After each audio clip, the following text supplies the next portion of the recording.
మనం చెప్పుకునే మాటలు ఎవరివి? దేవుని మాటలు. మనము చెప్పుకోవలసిన మాటలు కానీ వింటున్న మాటలు కానీ ఎవరివండి? దేవుడివి. కాబట్టి దేవుడు అసాధ్యమైన కార్యాలు, అద్భుత కార్యాలు చేసే దేవుడు. నన్ను మనిషిని, నేను జీరో, నేను ఏం లేదు, నాది ఏం లేదు, మనిషిని జీరో. కానీ మొత్తము ప్రయారిటీ, మెయిన్ ఫస్ట్ క్యారెక్టర్ ఎవరిదండి? దేవుడిది. దేవుని మహిమ కలుగును గాక. హల్లెలూయా. అందరూ బాగున్నారా? అందరూ హ్యాపీగా ఉన్నారా? దేనికి? చికెన్ బిర్యానీ, మటన్ బిర్యానీ తిని హ్యాపీగా ఉన్నారా? లేకపోతే మార్నింగ్ చర్చికి వెళ్ళొచ్చినందుకు హ్యాపీగా ఉన్నారా? Very good. ఎందుకంటే చాలా మందికి చర్చికి వెళ్ళటానికి కూడా సిచ్యువేషన్స్ ఉండవు. ఫ్యామిలీలో డిస్టర్బెన్సెస్, అలాగే అనారోగ్య సమస్యలు అవ్వచ్చు, వాళ్ళ ఫైనాన్షియల్, వాళ్ళ పర్సనల్ ప్రాబ్లమ్స్ అవ్వచ్చు. ఎన్నో ప్రాబ్లమ్స్ వల్ల చర్చెస్కి కూడా వెళ్ళటానికి వాళ్ళు వెళ్ళటానికి ఉండదు. కానీ దేవుడి యొక్క మహాకృపను బట్టి మనము సన్నిధికి వెళ్ళాము అంటే, దేవుని ఆరాధించామంటే, ఆయన కేవలం ఆయన కృపను మాత్రమే, ఆయన కృపల వల్ల మనము చేయగలిగామండి. మనం వెళ్ళగలిగాం, ఆయన ఆరాధించామండి. అవునా కదా? కాబట్టి ఏంటంటే మనం రక్షణ కూడా మనం పొందుకున్నామంటే కేవలం ఆయన కృపను బట్టండి. మన బలాన్ని బట్టి కానీ, మన ధనాన్ని బట్టి కానీ, మన జ్ఞానాన్ని బట్టి కానీ మనం రక్షణ పొందుకోలేదు. తల్లి గర్భంలో ఉన్నప్పుడు రూపించక మునిపే దేవుడు ఏర్పరచుకొని వేరు చేసి అప్పుడు దాకా మనల్ని కాచి కాపాడి నడిపిస్తూ వస్తున్నాడు. కానీ మనం ఏంటండి, ఫార్మాలిటీగా రక్షణ పొందుకున్నామా, లేకపోతే నిజమైన దేవుడిని నిజంగా మనం రక్షణ పొందుకొని దేవుని యొక్క పరిచర్య చేయాలి, దేవుని కోసం నిలబడాలి అనేది మనం రక్షణ తీసుకున్నాం అనేది మనం చెక్ చేసుకోవాలండి. మన రక్షణ అనేది ఆయన కృపను బట్టి మనకి రక్షణ వచ్చిందండి. అవునా కదా? ఎందుకంటే నేను ఎక్కడో ఉండి, మీరు ఎక్కడో ఉండేవాళ్ళు, అందరూ ఎక్కడ వేరే వేరే ప్లేసెస్ నుంచి వచ్చాము.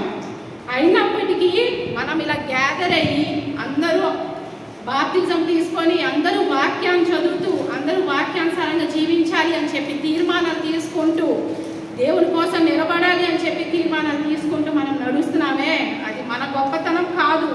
అది ఆయన కృపను చూపించడం బట్టేనండి. ఆయన కృప లేకపోతే మనం రాలిపోయే వాళ్ళం, నశించిపోయే వాళ్ళం అండి. బయట చూస్తే విచ్చలవిడిగా తిరుగుతున్నారు, యవ్వనస్తులు విచ్చలవిడిగా తిరుగుతున్నారు. మనం ఇవాళ రక్షణ పొందుకున్నాము అంటే ఒక్కరిని నడిపించడానికి దేవుడు మనల్ని రక్షణలో నడిపించాడండి. మనం ఏదో సైలెంట్గా ఉండి మన జీవితాన్ని ఎండ్ వరకు ఇలాగా ముగించుకుంటూ మన లోకాశలో తిరగడానికి మన దేవుడు రక్షణలో నడిపించలేదు. మన లోకాశలు, మన కోరికల కోసం దేవుడు మనల్ని రక్షణలో నడిపించలేదు. ఆయన చిత్తాన్ని నెరవేర్చడానికి మన దేవుని రక్షణలో నడిపించాడండి. మనం ఎప్పుడు కూడా దేవునికి విధేయత చూపించాలండి. మన అవసరాల కోసం మన రక్షణలో రాకూడదు. ఆయన మన కోసం ప్రాణం పెట్టాడు. ఆయన మన కోసము, ఆయన శక్తి ఆయన కోసం ఆయన ఉంచుకోకుండా మన కోసం ప్రాణం పెట్టి ఆ క్రాస్ మీద, సిలువ మీద మేకులు కొట్టించుకుంటూ మన కోసం ప్రాణం పెట్టాడండి. కానీ మనం ఏమనుకుంటామంటే రక్షణ అంటే ఉనికి లేవడమే కదా అని అనుకుంటాం. కానీ లైఫ్ అనేది స్టార్ట్ అయ్యేది అప్పటి నుంచి అండి. బాప్తిజం తీసుకునే నెక్స్ట్ సెకండ్ నుంచి మన లైఫ్ స్టార్ట్ అయింది. కానీ మన జీవితం ఏంటంటే ఎన్నో అట్రాక్షన్స్ వల్ల మనం జీవిస్తున్నామేమో, రక్షణ పొందుకున్నాం, నాది నిత్య జీవం అనుకుంటున్నామేమో. ఆ భ్రమలో అపవాది చూస్తా భ్రమపరుస్తాడు. ఏముంది, ఎంత చేస్తావు భక్తి, నువ్వు నీ యవ్వన కాలంలో ఉన్నావు, తిను తాగు సుఖించు, నువ్వు తిను తాగు సుఖించు, సంతోషించు, భక్తి అంటావా నువ్వు తర్వాత చేసుకోవచ్చని అపవాది ముసుకేస్తాడు. దేవుడి మాటకి మనం లోపడకపోతే మనము రాలిపోతాం. దేవుడు మన దగ్గర నుంచి దేవుడు మొహం తిప్పుకుంటే మనం నశించిపోతామండి. కాబట్టి ఏంటంటే అపవాది అలా ఎవరికి ఇయ్యాల్సిన అట్రాక్షన్స్ వేస్తూ ఉంటాడు. చెయ్యొచ్చిన తర్వాత భక్తి నువ్వు, కానీ దేవుడు అంటాడు యవ్వన కాలంలోనే నువ్వు దేవుని యొక్క కాడిపోయేటకు నరులకి ఎంతో మేలు. నువ్వు ఎంత ముసలోళ్ళు అయిపోయిన తర్వాత భక్తి చేసుకోవచ్చు అంటే దేవుడు కూడా అంటాడు, నేను నీకు కూడా ఇంతే బ్లెస్సింగ్స్ ఇస్తా. నువ్వు నా దగ్గరికి చివరి రోజుల్లో వచ్చావు కాబట్టి నేను కూడా ఇంతే బ్లెస్సింగ్స్ ఇస్తా. కానీ అపవాది ఏమంటాడు, నువ్వు ఎంజాయ్ చేయి, నువ్వు ఎంజాయ్ చేయి, ఎంజాయ్ చేయి. విచ్చలిగా తిరుగుతున్నారని బయట డ్రింకింగ్ కానీ స్మోకింగ్ కానీ. ఎందుకు? వాళ్ళకి వాక్యం తెలియక వాళ్ళు నశించిపోతున్నారండి. వాళ్ళ కోసం ప్రార్థన చేయాలి, వాళ్ళకి వాక్యం చెప్పాలి. మనము గ్యాదర్ అయ్యాము అంటే నా తోటి సహోదరుడు ఏమైపోతాడు, వాడికి వాక్యం చెప్పాలి, ఆమెకి వాక్యం చెప్పాలి, నా చుట్టుపక్కలకి నేను వాక్యం చెప్పాలి అని నన్ను దేవుడు రక్షించుకున్నాడు. ఆయన కృప చేత నన్ను రక్షించుకున్నాడు. నేను నిలబడాలి. నీకెన్ని అనారోగ్య సమస్యలు అవ్వచ్చు, నీకెన్నైనా ఫైనాన్షియల్ ప్రాబ్లమ్స్ అవ్వచ్చు. ఎవరికి లేవండి ప్రాబ్లమ్స్, మీకున్నాయి. నేను ఉంచలేదాన్ని, నాకు కూడా ఎన్ని ప్రాబ్లమ్స్ ఉన్నాయి. అయినప్పటికీ దేవుడు ఏమన్నాడు, ఇక్కడ లోకంలో ఉన్నంత వరకే నీకు ప్రాబ్లమ్స్, కానీ పరలోకంలో నిత్య రాజ్యంలో మీకు సంతోషము. ఒక్క ఆత్మ రక్షణ నడిస్తే ఎంతో గొప్ప భాగ్యం వాళ్ళకి. నిజమైన దేవుడు తెలుసుకోక వాళ్ళు నశించిపోతున్నారు. వాళ్ళ కోసం మనం ప్రార్థించాలి. వాళ్ళ కోసం మనం ఎప్పుడు కూడా ఉపవాసం అని ప్రార్థించాలండి. మనం ఇవాళ చూసినట్లయితే నెహెమ్యాలో పరిశుద్ధ గ్రంథాల్లో మనకి దేవుడు ఎంతో మందిని తెలియజేశాడండి. అబ్రహాం అవ్వచ్చు, దావీదు అవ్వచ్చు, మళ్ళీ యోబు, మళ్ళీ ఎస్తేరు, వీళ్ళందరినీ మన ముందు ఎందుకు ఉంచారంటే మంచి వాళ్ళని మనం కూడా మంచిగా జీవించాలి అని. చెడ్డవాళ్ళని రిసీవ్ చేసుకోవద్దు. మంచి వాళ్ళు ఎవరెవరైతే ఉన్నారో వాళ్ళని. అబ్రహాము, నెహెమ్యా కానీ, ఎజ్రా కానీ, లేకపోతే ఎస్తేర్ కానీ, దావీదు కానీ, వాళ్ళందరూ ఎలా జీవించారని, వాళ్ళు డైమండ్స్. బైబుల్లో వాళ్ళు డైమండ్స్. మన దేవుడు అబ్రహాంని నా స్నేహితుడు అంటాడు, యోబుని నీతిమంతుడు అంటాడు. మన గురించి చెప్పుకోవాల్సి వస్తే దేవుడు ఎంత బాధపడతాడండి, ఎంత బాధపడతాడు. మనకి ఇచ్చిన రక్షణ కోసం మనం ఏం చేస్తున్నాము, ఎలా ఉంటున్నామని మనం నశించుకోవడం దేవుడికి ఇష్టం లేదండి. కానీ ఏంటంటే మన ముందు ఎవరిని ఉంచారో, ఎంతమందిని మనల్ని మన ముందు ఉంచారు. కాబట్టి నెహెమ్యా ఒక లైఫ్, వాళ్ళకి ఏమైనా డబ్బులు లేక దేవుడికి విధేయత చూపించలేదండి. వాళ్ళు ఏమైనా మంచి పొజిషన్ లేక వాళ్ళకి ఏమి విధేయత చూపించలే. వాళ్ళు మంచి పొజిషన్లో ఉన్నారు, వాళ్ళు మంచి ప్రాపర్టీ గల వాళ్ళు ఉన్నారు. దీంట్లో మనం పరిశుద్ధ గ్రంథంలో చూస్తే మీరు అనుకోవచ్చు, అక్క చాలా మంది ఏంటంటే మనకి ఎన్నో ప్రాబ్లమ్స్ ఉంటాయి, మాకు ఫైనాన్షియల్గా ప్రాబ్లమ్స్ ఉంటాయి, మాకు ఫైనాన్షియల్ ప్రాబ్లమ్స్ తీరిన తర్వాత మేము వస్తాం అక్క రక్షణలోకి అంటారు. రేపేం సంభవించిందా నీకు తెలీదు. నువ్వు జాబ్ గురించి అడిగినా, ఇల్లు గురించి అడిగినా, బండి గురించి అడిగినా, ఏది అడిగినా సరే దేవుడు ఇచ్చుకుంటా పోతే నువ్వు నశించిపోతావని దేవుడు ఆపుతాడు. కానీ ఏంటంటే రక్షణ పొందిన తర్వాత నాకు ఇది జరగలేదండి, నాకు అది జరగలేదండి అని చెప్పి అంటారు. కానీ పరిశుద్ధ గ్రంథంలో ఏంటి ఎంతమందిని చూపించారో వాళ్ళందరూ ఏమంటున్నారంటే చావైనా క్రీస్తే అని చెప్పేసి వాళ్ళు దేవుడికి విధేయత చూపిస్తున్నారు. ప్రతి ఒక్క మాటకి వాళ్ళు విధేయత చూపించారు. మన విధేయత ఎక్కడ ఉందండి? మన విధేయత ఎక్కడా లేదు. జాబ్ వచ్చినా, ఇల్లు కట్టుకున్నా 2 కొమ్ములు వస్తాయి. ముందు 2 కొమ్ములు వస్తాయి. గర్వం వచ్చింది, దేనికి పనికి రాదండి. ఆ గర్వం మట్టిలో కలిసిపోతే మనం ఎంత లైఫ్ మనం చనిపోతే ఆ ప్రాపర్టీ పేపర్స్ రావు, ఆ ఇల్లు రాదు, లేకపోతే ఏమి రాదు. కానీ మనం ఎలాగైతే బతికామో, ఎలా నీతిగా బతికామో, ఎలా దేవుని చిత్తాన్ని నెరవేర్చుకుంటూ బతికామో, ఈ మహిమ శరీరం దేవునికి నచ్చిందండి. కాబట్టి మనం ఎలా ఉండాలండి? నెహెమ్యా ఎలా ఉన్నాడు? మంచి పొజిషన్లో ఉన్నాడు. ఒక రాజు దగ్గర ఉండేవాడు. అంటే ఒక సలహాదారుడుగా ఉండేవాడు అనమాట. ఒక మంచి పొజిషన్తో, అంటే ఫుడ్ అందించేవాడిగా ఉండేవాడు అనమాట.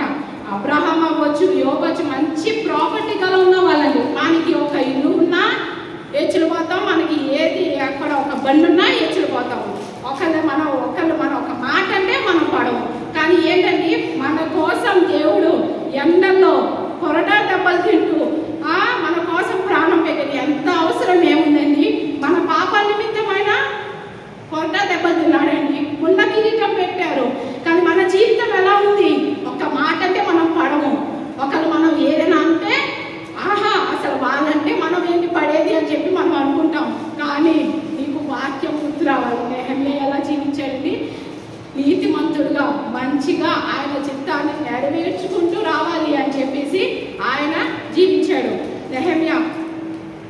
ఇప్పుడు చూసినట్లయితే ఇప్పుడు ఇజ్రాయెల్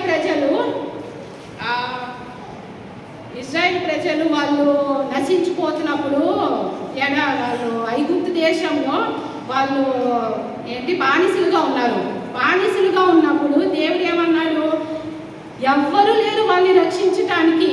మోషేని ఏమన్నారు, నువ్వు వెళ్ళి వాళ్ళని రక్షించు, నువ్వు వెళ్ళి వాళ్ళని తీసుకెళ్ళి పాలు తేనె ప్రవహించే దేశాల్లో వాళ్ళని నడిపించు అన్నారు.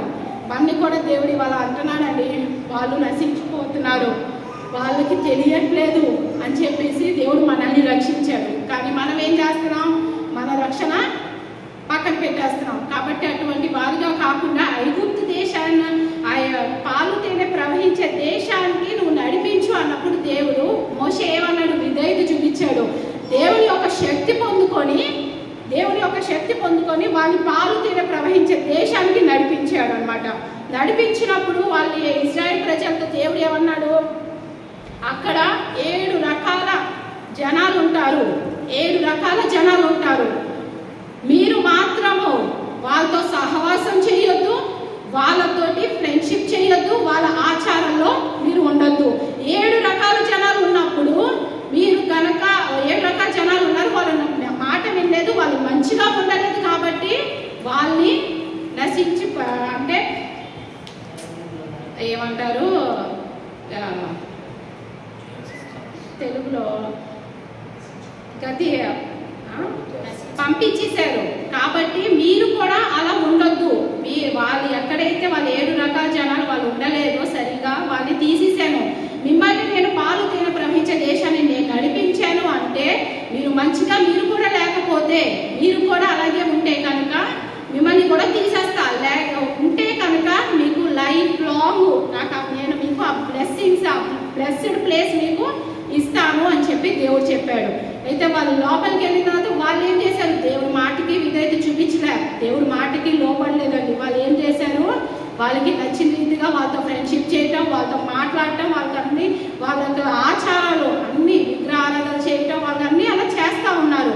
కానీ దేవుడు ఎన్నోసార్లు హెచ్చరించారు, ఎన్నోసార్లు వాళ్ళ సేవ చేస్తున్న వాళ్ళ చేత మాట్లాడించారు. అయినా సరే వాళ్ళు వినలేదు. వినకపోయేసరికి ఇప్పుడు దేవుడు మనతో ఎన్నోసార్లు సండే మాట్లాడతారు, ఫ్రైడే మాట్లాడతారు, వెనస్డే మాట్లాడతారు.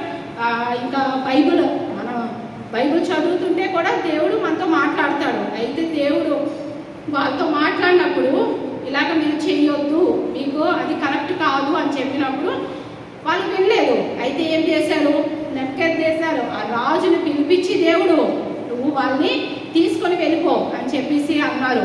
ఎక్కడికి, బానిసలుగా మళ్ళీ తీసుకొని వెళ్ళిపో అన్నప్పుడు వెళ్ళిపో అన్నప్పుడు వాళ్ళు ఏం చేశారండి, ఇంకా యెరూషలేము అంతా గోడలన్నీ పాడైపోవడం, లేకపోతే పాడు చేయడం ఇలాంటివి నెబుకద్నెజరు చేశాడనమాట. చేసినప్పుడు వాళ్ళు ఇంకా బానిసలుగా వాళ్ళు వెళ్ళిపోయారు. కాబట్టి ఏంటంటే మనం ఇక్కడ నేర్చుకోవాల్సింది ఏంటంటే దేవుడు ఏదైతే చెప్పాడో అది మనం చేయాలి. ఏదైతే వద్దు, నీ జీవితంలో అది మంచిది కాదు అన్నది మనము చేయకుండా ఉండాలి.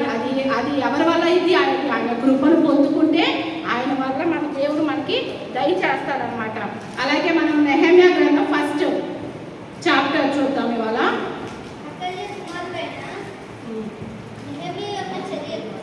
చర్యలు అంటే ఆయన చేసిన పనులు అన్నమాట.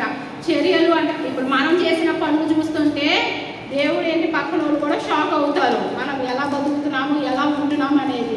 కాబట్టి చర్యలు అంటే నెహెమ్యా ఏ రీతి అయితే దేవుని యొక్క శక్తి పొందుకొని జీవించాడో అనేది చర్యలు అన్నమాట.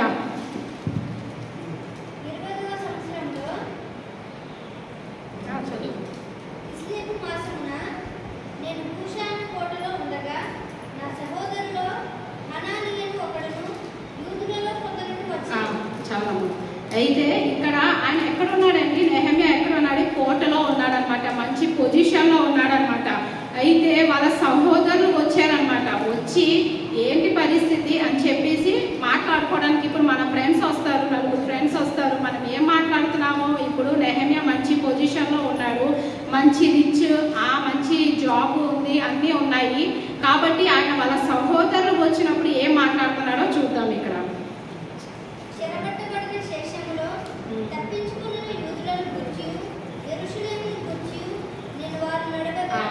అయితే ఏమని అడుగుతున్నాడు నెహెమ్యా, అక్కడ ఉన్న వాళ్ళు బానిసలుగా ఉన్నారు కదా, వాళ్ళ పరిస్థితి ఏంటి, యెరూషలేం పరిస్థితి ఏంటి అని చెప్పి అడుగుతున్నాడు. అదే మన నలుగురు ఫ్రెండ్స్ కలిస్తే మనం అదే రిచ్ ఫ్రెండ్స్ కలిస్తే ఏం తినాలి, ఏం తాగాలి, ఎలా సుఖించాలి అని మనం ప్లానింగ్ చేసుకుంటాము.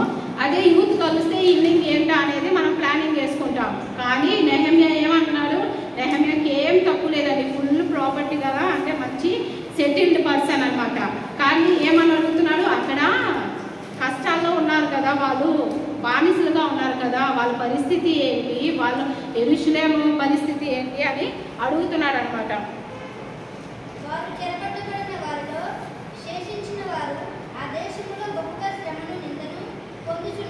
ఓకే, అయితే ఏమంటున్నారు, అక్కడ ఉన్న బానిసలుగా ఉన్నారు కదా వాళ్ళు ఏమవుతున్నారంటే చాలా ఇబ్బందుల్లో ఉన్నారు, చాలా కష్టాల్లో ఉన్నారు, చాలా దుఃఖిస్తున్నారు అని చెప్పారనమాట. వాళ్ళు ఎవరు, వాళ్ళ ఫ్రెండ్స్.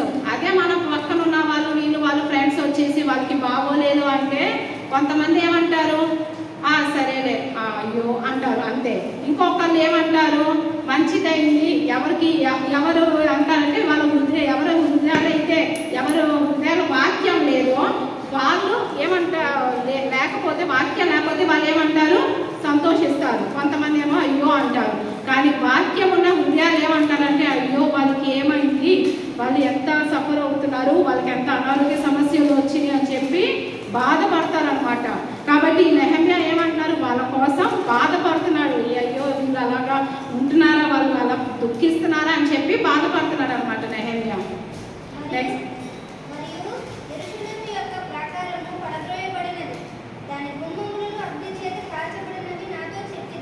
ఓకే, అయితే ఇప్పుడు వాళ్ళ ఫ్రెండ్స్ ఏమంటున్నారు, చాలా యెరూషలేము ఒక గోడలు కానీ అవన్నీ పాడు చేసేసారు అని చెప్పేసి అంటున్నారు. అయితే నెక్స్ట్ చదువు.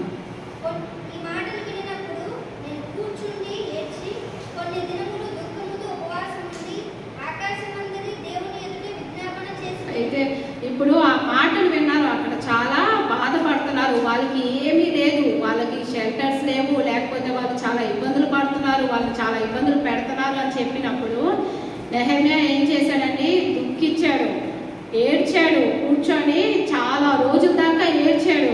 రాత్రి మగలు ఏడ్చి ఉపవాసం ఉండి ప్రార్థన చేశాడండి. మనకి పక్కింటి వాళ్ళ కోసం ప్రార్థన చేయమంటేనే మనము ఓకే అంటాం, కానీ నిజంగా మనం ప్రార్థన చేస్తున్నామా లేదా అనేది మనం చెక్ చేసుకోవాలి. అట్ ద సేమ్ టైం మనం ఫాస్టింగ్ ఉండి ప్రేయర్ చేస్తున్నాం, మన కోసం మనమే ఫాస్టింగ్ ఉండము, పక్కన కోసం ఏముంటాం అక్క అనుకోవచ్చు. కానీ ఆ వాక్యం, దేవుని యొక్క వాక్యం దేవుడు మన ముందు ఎందుకు ఉంచాడు నెహెమ్యాని, ఎందుకంటే మనం కూడా ఉపవాసం ఉండి ఎవరైతే ఇబ్బందుల్లో ఉన్నారో, ఎవరైతే కష్టాల్లో ఉన్నారో మనం కూడా ఫాస్టింగ్ ఉండి వాళ్ళ కోసం ప్రార్థన చేసేవారిగా ఉండాలండి, సంతోషపడేవారిగా ఎప్పుడు ఉండకూడదు. హల్లెలూయా.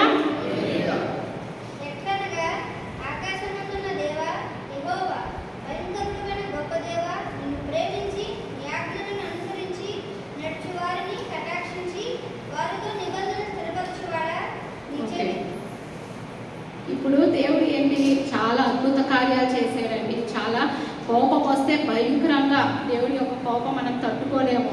అలాంటిది నెహెమ్యా ఎవరి కోసం మొరపెడుతున్నారు, వాళ్ళ పిల్లల కోసమా, వాళ్ళ భార్య కోసమా, వాళ్ళ తల్లిదండ్రుల కోసమా, వాళ్ళ రిలేటివ్స్ కోసమా? కాదండి, అక్కడ పాడైపోతున్నారు యూదుల వాళ్ళు పాడైపోతున్నారు, వాళ్ళని శ్రమల్లో ఉన్నారు వాళ్ళు అని చెప్పేసి వాళ్ళ కోసం దేవునికి మొరపెడుతున్నాడండి. మోకాలు వేసి ప్రార్థన చేస్తున్నాడు, వాళ్ళని రక్షించు, వాళ్ళని నడిపించు అని చెప్పేసి ఎవరైతే దేవుని యొక్క మాటకి లోపడతారో అండి, దేవుడి మాటకి విధేయత చూపిస్తారో దేవుడు తప్పక నడిపిస్తాడు. ఇప్పుడు చాలామంది, నేను మామూలుగా అంటున్నాను, చాలామంది డ్రింకింగ్ అలవాటు ఉన్న వాళ్ళు ఏంటంటే ఒక్కరోజు ఆనందం కోసం వాళ్ళ లైఫ్ వేస్ట్ చేసుకున్నారు. యవ్వన కాలంలో ఉన్నారు మీరందరూ. కాబట్టి నేను ఒకటే చెప్తున్నాను, ఈ జీవితం ఒక్కసారి వచ్చింది, ఆయన మహిమకరంగా మనం జీవించాలి, ఆయన నామంకి మహిమకరంగా మనం జీవించాలండి. ఇక్కడ ఉన్న డబ్బు కానీ, రిలేటివ్స్ కానీ, పేరెంట్స్ కానీ మనం ఏమైపోతామా దేవుడి పాదాల చెంత చేరితే ఆయనే నడిపిస్తాడండి. ఏంటంటే ఇప్పుడు అక్క నాకు ఏమీ రాదు, ఏమీ చేయలేను, నా వల్ల కాదు, జాబ్ అయితే నేను చేయగలుగుతాను కానీ ఒకరికి మాటలు నేను చెప్పగలుగుతాను కానీ నాకైతే దేవుని ఒక వాక్యము ఎలా చెప్పాలి, వాళ్ళకి సువార్త ఎలా చెప్పాలి అనుకోవచ్చు. నీ ఆశపడే ప్రాణాన్ని దేవుడు తృప్తిపరిచే దేవుడండి. నాకు ఏం రాదు కానీ నన్ను నిలబెట్టాడు అంటే కేవలం ఆయన కృప మాత్రమే. మనం ఏంటంటే మనం జీరో, మనకి ఏమి రాదు. నాకు అట్లీస్ట్ నాకు తెలుగు చదవటం కూడా నాకు తెలుగు సరిగా రాదు, కానీ దేవుడు నన్ను ఎక్కడో నేను ఉండేదాన్ని దేవుడు నన్ను పిలుచుకున్నాడంటే, నాలాంటిదాన్ని పిలుచుకున్నాడంటే మిమ్మల్ని ప్రేమించడండి. పుట్టుక మీరు బై బర్త్ క్రిస్టియన్స్గా ఉన్నారు కదా, ఎంత రక్తం ఇచ్చి దేవా నా కోసం నా పాపాల నిమిత్తం నువ్వు ప్రాణం పెట్టావు. ఎప్పుడైనా సరే మోకరించి ఒక్క 2 సెకండ్లైనా ఆయన చేసిన త్యాగానికి, ఆయన చేసిన మన కోసం ప్రాణం ఇచ్చాడు కదా, ఒక్కసారిగా మనము నా పాపాల నిమిత్తం ప్రాణం ఇచ్చావు కదా దేవా, థ్యాంక్ యూ అనేది కూడా మీరు ఎవరైనా చెప్పారా? మీ జీవితంలో ఎన్నో మేలు చేశాడు. మనం నచ్చినట్లుగా మనం దేవుని అడుగుతూ ఉంటే దేవుడు ఇస్తూ ఉంటే మనకి తృప్తి అనేది ఉండదు. మనం ఒకటి తర్వాత ఒకటి అడుగుతాం కానీ లైఫ్ ఆ దేవుడు ఏంటంటే లైఫ్ని ఫుల్ స్టాప్ దేవుడు పెడతాడు కానీ మన కోరికలకి మనం ఫుల్ స్టాప్ పెట్టమండి. మన లోకాశలకి ఫుల్ స్టాప్ మనం పెట్టము. మన ఇంకా కావాలి, ఇంకా సంపాదించాలి, ఆత్మను సంపాదించింది పక్కన పెట్టేసి లోకంలో ఉన్నది చాలా వాళ్ళు బాగా బతుకుతున్నారక్క, వాళ్ళు దేవుడు నమ్ముకోలేదైనా సరే వాళ్ళు చాలా బాగా బతుకుతున్నారు అనుకోవచ్చు. కానీ ఏంటంటే ఇక్కడ శ్రమలున్నా, ఇబ్బందులు ఉన్నా, ఎన్ని అవమానాలు వచ్చినా, నాకు కూడా చాలా అవమానాలు వచ్చినాయండి. నేను స్టార్టింగ్లో నువ్వు జీసస్ని నమ్ముకున్నావు అని చెప్పేసి ఎన్నో మాట్లాడవచ్చు నన్ను, కానీ నన్ను దేవుడు విడిచిపెట్టలేదు. నన్ను ప్రతి క్షణం ప్రతి విషయంలో కూడా నన్ను దేవుడు నడిపించుకుంటా వచ్చాడండి. దేవుడు ప్రతి ఒక్కరిని సమానంగా చూస్తాడు. మనమే క్యాస్ట్ కానీ, కలర్ కానీ, రిలీజియన్స్ కానీ, లేకపోతే స్టేటస్ కానీ మనం మనుషులుగా మనం చూస్తాం కానీ ఆయన మాత్రము ఆయన నమ్మదగిన దేవుడు, అద్భుతాలు చేసే దేవుడు. కాబట్టి ఆయన విడిచిపెట్టడండి, ప్రతి ఒక్కరిని ప్రేమిస్తున్నాడండి. ఎవ్వరు కూడా నేను ఒకటే మాట అంటాను, ఆయన ఏమీ అనలేదు, మిమ్మల్ని బండరాలు పోయమని చెప్పట్లేదండి. మనల్ని ఒకటి అంటున్నారు, 2 ఆజ్ఞలు ఇచ్చాడు. నేను తప్ప నీకు వేరే దేవుడు లేడు అని చెప్పేసి దేవుడు చెప్తున్నాడు. కానీ మన హృదయాల్లో ఏమని పెట్టుకున్నాం? విగ్రహారాధన చేయకపోయినా ఒక పిల్లలుగా విగ్రహంగా పెట్టుకున్నాం, ఒక డబ్బుగా మనం విగ్రహంగా పెట్టుకున్నాం, ఒక ఆస్తిగా, ఒక ఇంకా కెరియర్గా, లేకపోతే ఎన్నో రకాలుగా మనం విగ్రహంగా పెట్టుకున్నాం. కానీ మనము దేవుని తప్ప మాటతోటి మనం అంటున్నామే కానీ నిజంగా దేవా నువ్వు నా కోసం ప్రాణం పెట్టావని మనం ఎప్పుడైనా చెప్పామా? ఇంకొక ఆజ్ఞ, నిన్ను వలె నీ పొరుగు వాడిని ప్రేమించు అన్నారు. మనకు అవసరం ఉంటేనేనండి మనం ప్రేమించేది. ఒకళ్ళు రోడ్డు మీద ఫుడ్ అడిగితే ఇస్తున్నామా లేదా మనం చెక్ చేసుకోవాలి. నీ దగ్గర ఉంటే తప్పకుండా మనం ఇవ్వాలి. అది దేవుడు చూస్తున్నాడు. ఒక్కళ్ళు 10 మంది చూసారా, 20 మంది చూసారా కాదు, దేవుడు చూస్తున్నాడు. మనం అక్కడ అడిగిన వాళ్ళ ఫుడ్ తోటి అల్లాడిపోతున్నారు. ఎండాకాలంలో వాళ్ళ ఫుడ్ కోసం అల్లాడిపోతున్నారు. ఒక ప్లేట్ ఇడ్లీ ఇప్పిద్దామా, నిన్ను వాళ్ళని పొరుగు అని చాలా మంది క్యాస్ట్ చూస్తారండి, క్యాస్ట్ చూస్తారు. వాళ్ళు మన క్యాస్ట్ కాదు కదా, మనం ఎందుకు ఇప్పించాలి? అరే ఫ్రెండ్స్, ఇప్పుడు మా పేరెంట్స్ అంటారా, మా పేరెంట్స్కి క్యాస్ట్ ఫీలింగ్ ఉంది, కానీ దేవుడి కృపను బట్టి వాళ్ళని కూడా దేవుడు రక్షించుకుంటారనే నమ్మకం నాకుంది. కాబట్టి వాళ్ళ క్యాస్ట్ ఫీలింగ్ ఉన్నా నన్ను తెలుగు వాళ్ళతో మాట్లాడొద్దు అని చెప్పినా దేవుడు ఏమన్నాడు? దేవుడు నన్ను ప్రేమించి రక్షించి నన్ను ఇక్కడ దాకా నడిపించాడంటే కేవలం ఆయన కృప మాత్రమే. నన్ను వేరు చేశారంటే దేవుడు వాళ్ళకి సువార్త చెప్పడానికి నన్ను నిలబెట్టాడు అంటే ఆయన కృప మాత్రమే. నాలో గొప్పతనం లేదు. కాబట్టి మనం కూడా ఎప్పుడు క్యాస్ట్ చూడకూడదు. ఏ క్యాస్ట్ వాళ్ళైనా సరే, హిందూ, ముస్లిం, క్రిస్టియన్ అయినా సరే, ఎవరు దేవుడు అందరినీ సమానంగా చూశాడండి. ఆయన అరచేతుల్లో చెక్కుకున్నాడండి మనల్ని. మనం నశించిపోతుంటే ఆయన తట్టుకోలేడు. మనం నశించిపోతుంటే ఆయన ఎంతో బాధకరంగా మన ప్రవర్తన చూసి ఆయన ఎంతో బాధపడతాడండి. అలాగే ఏం చెప్తున్నాడు నెహెమ్యా కూడా ఏం చెప్తున్నాడండి? వాళ్ళు నశించిపోతున్నారు దేవా, వాళ్ళని రక్షించు అని చెప్పేసి నెహెమ్యా చెప్తున్నాడండి. నెక్స్ట్ మనం కటాక్షము అంటే ఇప్పుడు మన వాక్యం అనుసరిస్తే దేవుడు మనకి మంచిగా దేవుడు నడిపిస్తాడు. అదే మన వాక్యాన్ని అనుసరించలేదు అనుకోండి, వాక్యం తెలిసి ఉన్నా కూడా మనం అనుసరించకపోతే మాత్రం ఊరుకోడు. ఖచ్చితంగా చాలా భయంకరమైన కోపం కలిగిన గొప్ప దేవుడు. ఎంతగా అయితే మనల్ని ప్రేమతో పలకరిస్తాడు, ప్రేమతో బుజ్జగిస్తాడు, వాక్యం ద్వారా మనతో మాట్లాడతాడు. అది కాదు, నువ్వు ఇలా ఉండాలి, నువ్వు అలా చేయాలి, నువ్వు నీ తోటి సహోదరులతో నువ్వు ప్రేమించాలి అని చెప్పి వాక్యం ద్వారా మనతో ఎన్నోసార్లు హెచ్చరిస్తారు. కానీ మనం గుమ్మం దాటిన తర్వాత మనం ఎలా ఉంటున్నామో మనం పరీక్షించుకోవాలని. నలుగురు లేడీస్ కలిస్తే మాట్లాడితే, నలుగురు జెంట్స్ మాట్లాడినా, నలుగురు యూత్ మాట్లాడినా ఏం మాట్లాడుతున్నామో దేవునికి భయభక్తి కలిగి మనం మాట్లాడుతున్నామా, ఒకరి గురించి చాటి చెప్పుకుంటున్నామా, వ్యర్థమైన మాటలు మాట్లాడుతున్నామా. యూత్ అయితే నేను అంటున్నానని కాదు, కక్కుర్తిపడి ఒక సినిమా టికెట్ తీస్తే వెళ్ళిపోతారండి. అలాంటి యూత్ జనరేషన్ అంతా చండాలంగా తయారైంది. నేను ఒకటే చెప్తున్నానండి, మీ అందరినీ దేవుడు రక్షించాడు అంటే ఆయన ఎవరైతే నశించిపోతున్నారో వాళ్ళకి చెప్పమని దేవుడు మిమ్మల్ని రక్షించుకున్నాడండి. మీరు ఇళ్లలో కూర్చొని లేకపోతే మీ అంతా అన్ని సంపాదించుకోవడానికి దేవుడు మిమ్మల్ని రక్షించలేదు. అలాగే మన దేవుని యొక్క వాక్యాన్ని ఎల్లప్పుడూ అంతం వరకు మన వాక్యాన్ని అనుసరించాలి. ఎప్పటిదాకా అనుసరించాలి అనేది చాలా మంది క్వశ్చన్ మార్క్. ఒకటి, అంతం వరకు అనుసరించాలి. మనం అనుసరించాలి అంటే మన వాక్యం ఫస్ట్ చదవాలి, దేవునికి లోబడాలి, ఆయనకి ప్రార్థన చేసుకుంటే ఆయన నడిపించే దేవుడు. నాకు ప్రేయర్ చేసుకోవడం కూడా రాదండి దేవుడు, కానీ స్టార్టింగ్లో దేవుడు నాకు గిఫ్ట్ ఇచ్చింది, ప్రేయర్ గిఫ్ట్ ఇచ్చాడండి నాకు.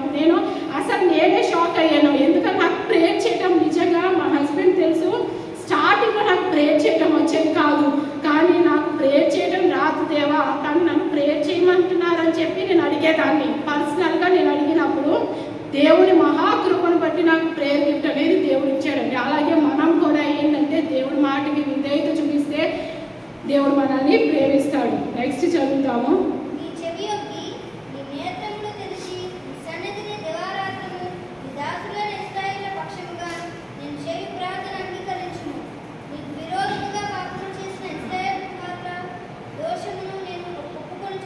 అయితే ఏమంటున్నారండి, దీవారాత్రులు ప్రార్థన చేశారండి వాళ్ళ కోసం.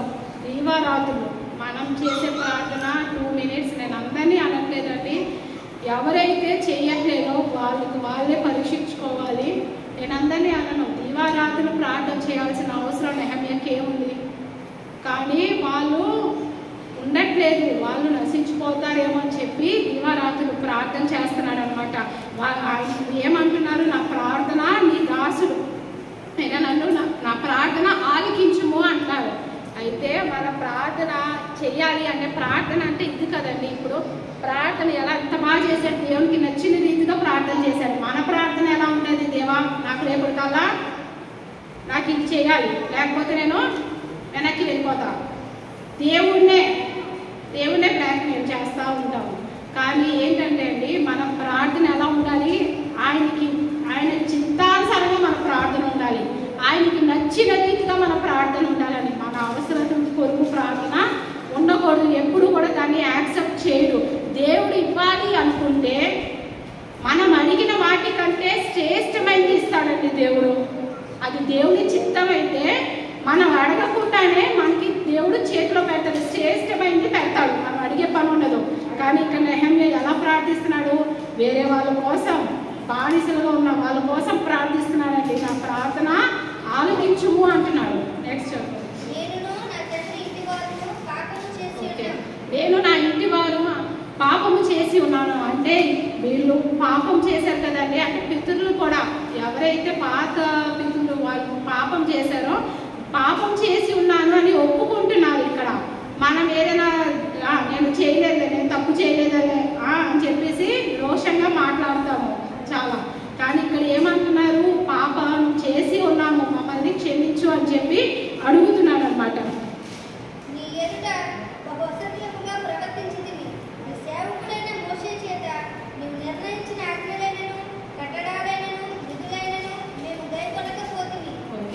అయితే ఇక్కడ మోషే ద్వారా మనకు ఆజ్ఞలు దేవుడు తెలియజేసినప్పుడు నిజంగా మేము విధేయత చూపించలేదు, నిజంగా మేము మాట వినలేదు, మాటకి లోబడలేదు. మనకి కూడా దేవుడు పరిశుద్ధ గ్రంథాన్ని పంపించాడండి. బైబిల్ ఉంది, మనం ఎలా జీవించాలి, ఎలా ఉండాలి, ఈ లోకంలో ఎలా బతకాలి అనేది. దేవుడు ఈ లోకంలో బతకాలి అంటే, పరిశుద్ధంగా బతకాలి అంటే ఆయన కృప లేకపోతే మనం బతకలేమండి.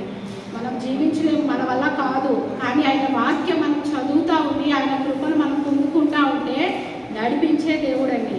మనం ఏమంటున్నాడు, మేము మోషే ద్వారా మీరు పంపించిన ఆజ్ఞని మేము అనుసరించలేదు అని చెప్పి ఒప్పుకుంటున్నారు. నెక్స్ట్ చదువు.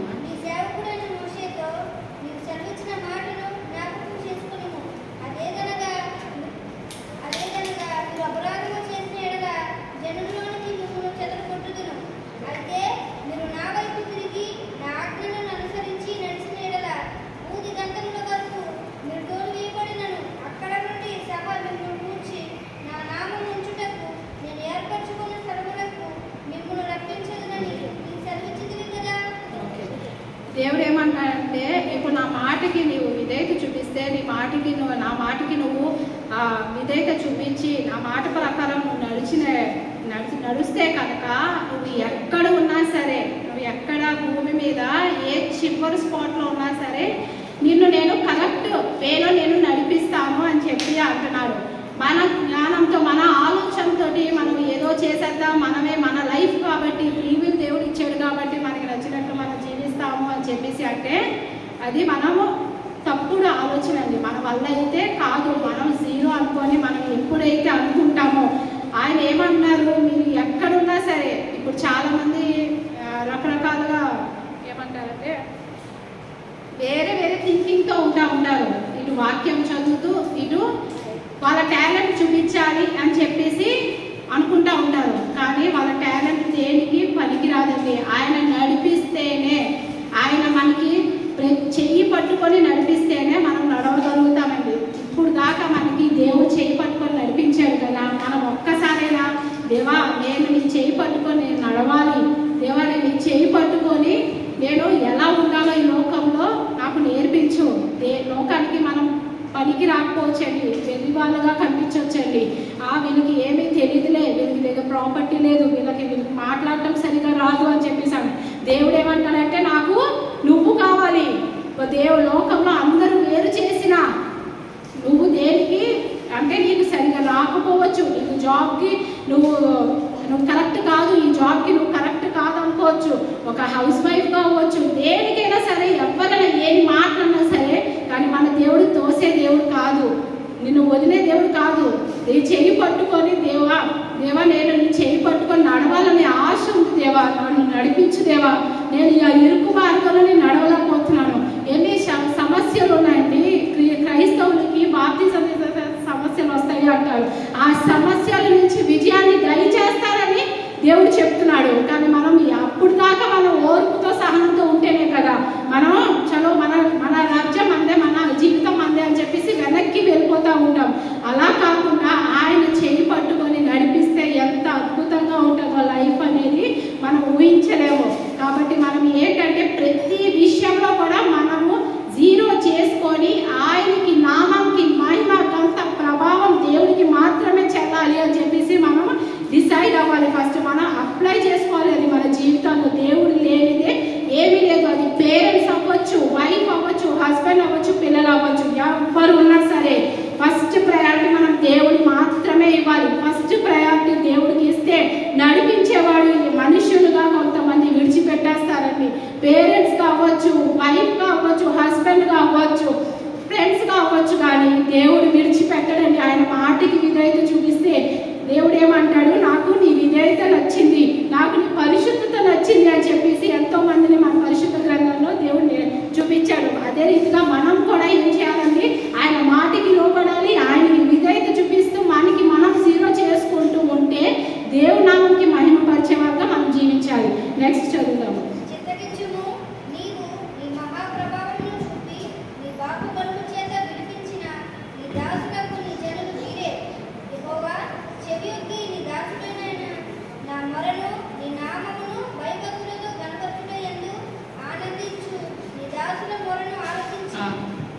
ఇప్పుడు ఏమంటారంటే ఆయన బలము చేత వారిని విడిపించు అని చెప్పేసి అంటున్నాడు. ఇప్పుడు దేవుడు ఏంటంటే, ఇప్పుడు బానిసలుగా వాళ్ళని ఇజ్రాయెల్ ప్రజల్ని తీసుకుని వెళ్ళిపోయారు కదండి. అయితే వాళ్ళు రిపెంటెంట్ అయ్యి వాళ్ళు తెలుసుకొని రియలైజ్ అయ్యి ఇది తప్పు, అవునండి మేము చేసింది తప్పు, మేము దేవుడి మాటకి విధేయత చూపించలేదు కదా అని చెప్పి అన్నప్పుడు దేవుడు మళ్ళీ నడిపించాడండి.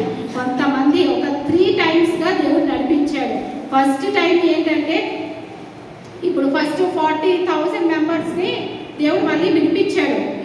ఇలాగా ఉండండి, ఇలా చేయండి, వాళ్ళు మాట వింటున్నారు అని చెప్పేసి జెరుబాబెల్ అని చెప్పి అలా వ్యక్తి చేత దేవుడు వినిపించాడు. సెకండ్ టైం మనం చూసినట్లయితే ఎజ్రా ద్వారా దేవుడు వినిపించాడు. థర్డ్ టైం మనం చూసినట్లయితే నెహెమ్యా ద్వారా దేవుడు వినిపించాడు అనమాట. కాబట్టి ఏంటంటే నెహెమ్యా ఏమంటున్నాడు, నీ ఎంతో భయభక్తి కలిగి నీ నామాన్ని మహిమపరచటం నాలో ఉన్న ఆనందమే వేరు అని చెప్పేసి చెప్తున్నాడు అనమాట. మన ఆనందం ఎక్కడ ఉందండి? ఆరాధన చేయడానికి ఒక నుంచండి, ఒక కొంచెం సేపు క్లాప్స్ కొడితే చాలు, అబ్బో నా చేతులు నొప్పులు కొడతాయేమో అని చెప్పేసి మనం అనుకుంటున్నాం. కానీ నెహెమ్యా ఏమంటున్నాడు, నిన్ను ఆరాధించటము, నిన్ను మహిమపరచటము, నిన్ను ఘనపరచటము ఎంతో ఆనందం, ఎంతో సంతోషం అని చెప్పి నెహెమ్యా అంటున్నాడండి. ఎంత దేవుని ఎంత అంటే ఘనపరుస్తున్నాడండి. ఆయన చేసిన మేలుని, ఆయన చేసిన క్రియల్ని మనం తలుచుకుంటూ మన జీవితంలో ఏం లేదండి, నిల్లు మన లైఫ్లో ఆయన కృప లేకపోతే మనం నిల్లండి, ఒక ఖాళీ డబ్బా ఎలా ఉండిద్దో మనం కూడా అంతే. కానీ ఎన్ని అవయవాలు దేవుడు మనకి ఇచ్చాడు, చేతులు కాళ్ళు అన్ని అవయవాలు పెర్ఫెక్ట్గా ఉన్నా సరే మనం దేవునికి లోపడుతున్నామా లేదా, మనం దేవుడి మాటకి విధేయత చూపిస్తున్నామా లేదా అనేది మనం పరీక్షించుకోవాలండి.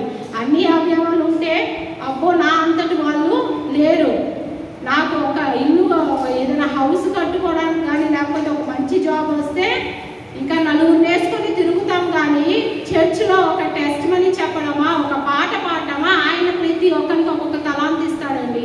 ఒక్కొక్కటి తలాంతు ఖచ్చితంగా ఇస్తాడు. ఎందుకంటే దేవుడు అందరినీ సమానంగా చూశాడు. కానీ మనకి అది తెలుసుకోవటం రావట్లేదు. కాబట్టి ఇక్కడ నెహెమ్యా ఏమంటున్నాడు, నిన్ను మహిమపరచడము, నిన్ను ఘనపరచడము ఎంతో ఆనందం అని చెప్పి అంటున్నాడు. భయం భక్తితో ఆ దేవుడి ఎందుకు భయం భక్తి మన జీవితాల్లో ఉన్నాయండి. మనం ఒక్కటి అబద్ధం ఆడాము అంటే దేవుడు మనల్ని సెకండ్ పర్సన్ సంగతి తీసేయండి, దేవుడు చూస్తున్నాడా లేదా అనేది మనం పరీక్షించుకోవాలి, మనం చెక్ చేసుకోవాలి. అమ్మో దేవుడి దగ్గర మనం వాళ్ళ దగ్గర అబద్ధం ఆడుతున్నామా ఏంటా అని చెప్పేసి అనుకోకూడదు. దేవుడు మనల్ని చూస్తున్నాడా లేదా అనేది ప్రతి చోట దేవుడు చూస్తాడండి. నీ ప్రవర్తన ఎలా ఉంది, నీ మాట తీరు ఎలా ఉంది, నువ్వు ఎలా జీవిస్తున్నావు, నువ్వు దేవుడికి నచ్చిన రీతిగా జీవిస్తున్నావా, అసహ్యంగా జీవిస్తున్నావా, లేకపోతే కనుక ఈ కొద్దిపాటి జీవితాన్ని ఏదో చేయాలి, ఏదో సంపాదించాలి అని చెప్పేసి మోసకరమైన వేరే వాళ్ళని మోసం చేస్తూ జీవిస్తున్నావా అనేది మనము పరీక్షించుకోవాలి. ఒకళ్ళు ఒక మాట అన్నారంటే సరే వాళ్ళు తెలుసుకుంటారు, వాళ్ళు వాక్యం చదువుతారు, వాళ్ళ కోసం ప్రార్థన చేద్దామని చెప్పేసి మనం అనుకోలే. కానీ వాళ్ళు మనల్ని ఒక మాట అన్నారని చెప్పి మనం వాళ్ళ గురించి కూడా మనం ఒక మాట అంటే దేవుడికి ఆ క్యారెక్టర్, ఆ అసహ్యమైన ఒక చెడు క్యారెక్టర్ అనేది దేవుడికి నచ్చదండి. కాబట్టి ఏంటంటే మనం ఎలా ఉండాలి, పరిశుద్ధంగా జీవించాలి. ఆయన మనల్ని అరచేతిలో చెప్పుకొని రూపించి సరిచేస్తూ నడిపిస్తున్నాడు. ఆయన వాక్యం మన చేతిలో పెట్టాడు అంటే ఆయన నామంకి మహిమకరంగా జీవించాలి, ఆయన నామంకి ఘనపరిచేవాడిగా మనము జీవించాలి. ఎప్పుడు దాకా లైఫ్ ఎండ్ దాకా జీవించాలి. కాబట్టి ఏమంటున్నాడు, మొర పెడుతున్నాడు అనమాట. నెక్స్ట్ చదువమ్మా.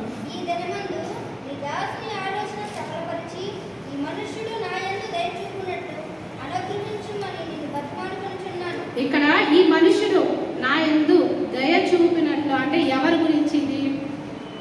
అక్కడ నెహెమ్యా ఎవరి దగ్గర అయితే రాజు దగ్గర జాబ్ చేస్తున్నాడో అక్కడ ఆయన మనసు మార్చు దేవా, ఆయన మనసు మార్చు, నేను వెళ్ళి యెరూషలేం టెంపుల్ కట్టించాలి అని చెప్పేసి అంటున్నాడు అనమాట. దేవుడు మన గురించి మనం ఆలోచించుకోవాలండి. మనం నెహెమ్యా లాగా ఇప్పుడు దేవుడు మనం నెహెమ్యాని పెట్టాడు కాబట్టి మనం ఎలా ఉంటున్నాము, మా మాట తీరు ఎలా ఉంటుంది, మన ప్రవర్తన ఎలా ఉంటుంది, మనం ఎవరి కోసం ప్రార్థిస్తున్నాము, ఎందు నిమిత్తం ప్రార్థిస్తున్నాం అనేది మనం పరీక్షించుకోవాలి. ఏమంటున్నాడు, వాళ్ళ హృదయాన్ని మార్చు, ఎందుకంటే అక్కడ టెంపుల్ కట్టాలి అని చెప్పేసి. నెక్స్ట్